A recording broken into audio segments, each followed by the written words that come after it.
खूबसूरत, बहुत ही प्यारी माँ और उससे भी बढ़ के बेहतरीन इंसान फिजा अली की। अस्सलाम वालेकुम। वालेकुम सलाम रहमतुल्लाहि व बरकातहू। मेरा बेबी कैसा है? मैं शक्रे जाऊं। मेरे बेबी को मतलब क्या किया है? टिकटॉक स्टार भी बन गई हो यार, ये क्या स्टोरी है? ये By the way, तुम्हें देख देख के मैंने भी टिकटॉक ज्वाइन कर लिया। मेरे ऑलमोस्ट 100,000 फॉलोअर्स होने वाले। यार वाह, आई एम सो हैप्पी। अच्छा मुझे ना तो देख देख के मैं नहीं कर सकती जो आप करते हो। मगर मुझे पता है, मुझे ये जो पुश दिया था ना, मुझे नादिया खान ने दिया था। मुझे नादिया खान ने कहा कि तुमने हर हाल में टिकटॉक नहीं छोड़नी, तुमने बनानी है। मेरे पास टिकटॉकर्स आया करते थे, वो मेरे साथ टिकटॉक का स्लोमो बनाते थे। उस स्लोमो के अंदर मैं कहती थी स्लोमो की मिलियंस ऑफ फॉलोअर हो जाती थी, वायरल हो जाती थी। मगर मैं उनको बोलती होती थी कि स्लोमो मत बनाओ, क्योंकि मुझे समझ नहीं आता था मैं स्लोमो में करूँ क्या। इतना लंबा बंदा स्लोमो में चलता हुआ आता है, ऐसा लगता है सांप आ रहा है। तो मैं उनको कहती थी कि मेरे ना क्लोजेस लो।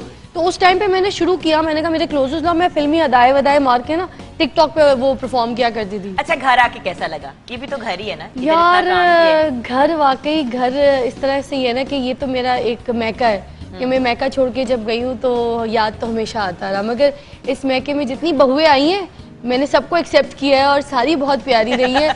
और तुम one of the favourite, no doubt. I love you. अच्छा, बट नाउ एक और बात, you are doing such an amazing show.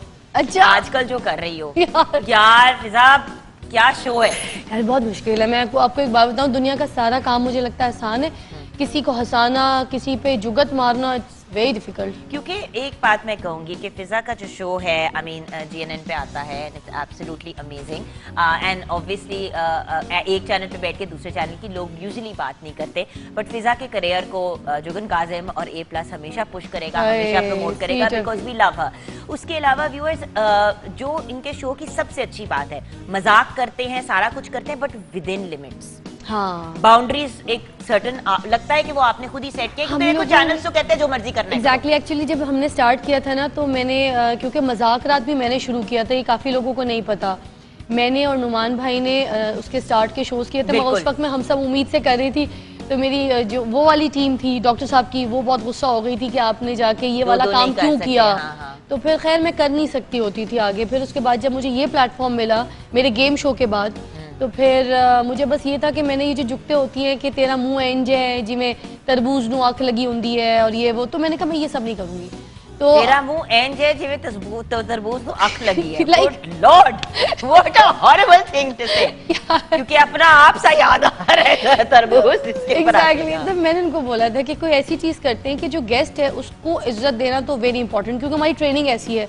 A+ से जब मैंने यहाँ पे मॉर्निंग शो करना शुरू किया था, तो जो मेरी टीम थी और जो जब्बार साहब थे, उससे तो पहले भी आप होस्टिंग तो कर ही रहे थे, you've been hosting, मगर मॉर्निंग शो कभी नहीं किया। मॉर्निंग शो के प्लेटफॉर्म से मुझे ना गेस्ट की इज्जत का पता चला कि कितना उसको एक रिस्पेक्ट देनी है, कितना टाइम देना है, कितनी उसको एक ऑनर देनी है। वो मुझे सिर्फ मॉर्निंग शो के बाद पता चला, वरना बाकी तो जो दूसरे कंटेंट वाले शोज होते थे उसमें ये वाली चीज़ों से मैंने कभी मुझे एटलीस्ट प्रैक्टिस नहीं थी। तो फिर मैंने जाके कहा कि हमारा शो भी गेस्ट बेस है, जिसमें पॉलिटिशियन आते हैं और थोड़ा सा mix of current affair, infotainment. तो मैंने कहा गेस्ट की रिस्पेक्ट इज़ वेरी इंपॉर्टेंट। ठीक है, पॉलिटिशियन के साथ खड्डा लड़ाई डालना, चीज़ों को, प्रेजेंट सिचुएशन को उनसे पूछना कि आवाम इधर प्रॉब्लम में उधर प्रॉब्लम में, मगर ये टोंट नहीं करना। हमने उनके जिस्म मुंह पे बात नहीं करनी। इस शो का एक बहुत आई थिंक प्लस पॉइंट जो आपके लिए भी रहा है कि फिजा को लोगों ने as an intellectual, as an intelligent person भी देखा। हमारी प्रॉब्लम मीडिया में ये है फिजा कि लोग ये सोचते हैं कि अगर टीवी पे आ रहे हैं तो इनमें अक्ल नहीं है, बस इनको जो कहा जाता है बोल देते हैं। बट आपकी अपनी जो एक इंटेलिजेंस का लेवल है और नॉलेज है पॉलिटिक्स वगैरह की, वो भी अब सामने आई है, जो बड़ी अच्छी बात है। शुक्र अल्लाह का। जैसे आप फराह जी को देख लीजिए, हमें क्या पता था कि वो करंट अफेयर शो भी होस्ट कर सकती हैं। एंड द पॉइंट है इसके मॉर्निंग शो के साथ साथ करंट अफेयर्स का शो भी होस्ट किया। I mean Farah is a fabulous human being. And by the way, जिनके मॉर्निंग शो पे मैं सबसे ज्यादा गई हूँ वो फराह ही है। क्या बात, बिकॉज वो इतनी अमेजिंग होस्ट हैं और इतनी नॉलेजेबल है कि अगेन जिस तरह आपके परफॉर्मेंस से कोई नहीं कम्पीट कर सकता, फराह की नॉलेज के साथ कोई नहीं कम्पीट कर सकता। ये फैक्ट है। आपने देखा है उन्होंने अपनी पढ़ाई के बारे में बताया कि किस तरह से उन्होंने स्ट्रगल की और हर जगह वो टॉपर थी और उनकी पढ़ाई की कहानियां ही कुछ और है। मतलब एक पढ़ाकू बच्चा अगर देखना है तो वो फराह है। एंड अ पढ़ाकू बच्चा who made it in the glamorous field of media.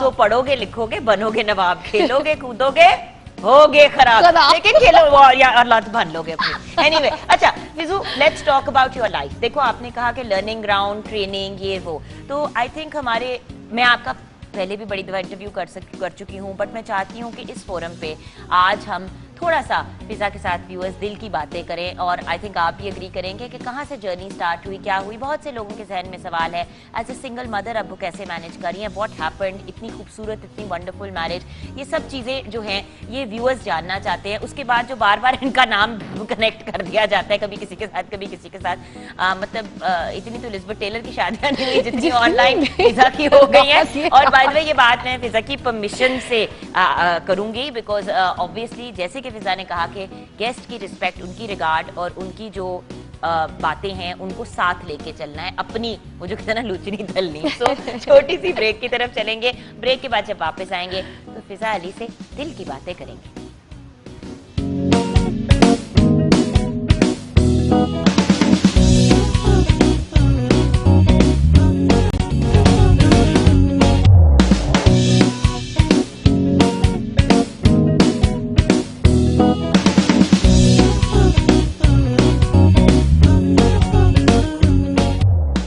Welcome back from the break viewers. Fiza Ali हमारे साथ हैं, हमारे मुल्क की सुपरस्टार, बल्कि इंटरनेशनली रिनाउंड, इनके क्रेजी किस्म के फॉलोअर्स हैं on TikTok. And by the way TikTok भी उसी तरह बनाती है, खैर अभी तो बंद हुआ है टिकटॉक, जब कभी खुलेगा तब वीपीएन ज्वाइन की नहीं ऐसे नहीं करना, गलत बात वीपीएन कैसे चल रहा है? नहीं गलत बात है, नहीं करना नहीं करना नहीं है, ऐसे नहीं करना।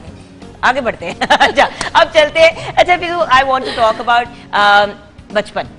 बचपन कैसा था? पहले तो चाइल्डहुड की बात करते हैं, हमेशा हम बात करते हैं करियर कहाँ से शुरू हुआ। मैं बचपन की, फिजा का बचपन कैसा था? फिजा कैसी बच्ची थी, क्या करती थी? बचपन में मैं बहुत तेज थी, साइकिल चलाती थी उल्टी, फराल से भी छोटी थी, 3-4 साल की थी और मैं उल्टी साइकिल चलाती थी। मैं फर्स्ट फ्लोर से नीचे गिर गई थी। मेरी अम्मी चावल चुन रही थी तो साथ साथ अम्मी ने चावल नहीं उछाले तो बच्ची भी साथ ऊपर से उछलती हुई नीचे आई। अल्लाह माफी दे।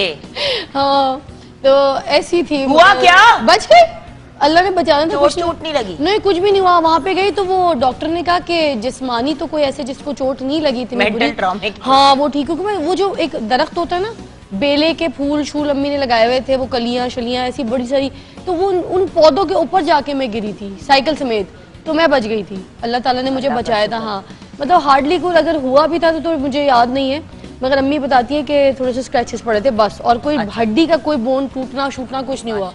हाँ मगर जब मैं डॉक्टर पे गई तो डॉक्टर कहते हैं ये सब तो मसला नहीं है, मगर ये है कि ये इसके पेट में कीड़े बहुत हैं, तो इसके पेट में कीड़े हैं और इसको जो, अब मैं डर गई थी, मेरे ऊपर से गिरी थी तो ट्रॉमा भी हो गया था। ऊपर से गिरी, ऊपर से पेट में कीड़े भी पड़ गए। पेट में कीड़े भी पड़ गए। तो वो हुआ ये कि अम्मी ने बताया कि चूने खाती है दीवार के।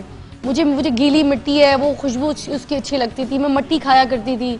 अम्मी कहती थी खाना खाओ, मैं बाहर बैठ के मट्टी खा रही होती थी। ऐसा कितनी गंदी बच्ची, कितनी गंदी बच्ची। बाहर जो जब बारिश होती थी ना तो दीवार का चूना जहाँ से उखड़ रहा होता था, मैं उसको मार्क करती थी कि अम्मी इसको पेंट ना करा दें, क्योंकि वो मुझे होता था कि ये मैंने पूरे महीने में तकरीबन आराम से कोटा खाना है।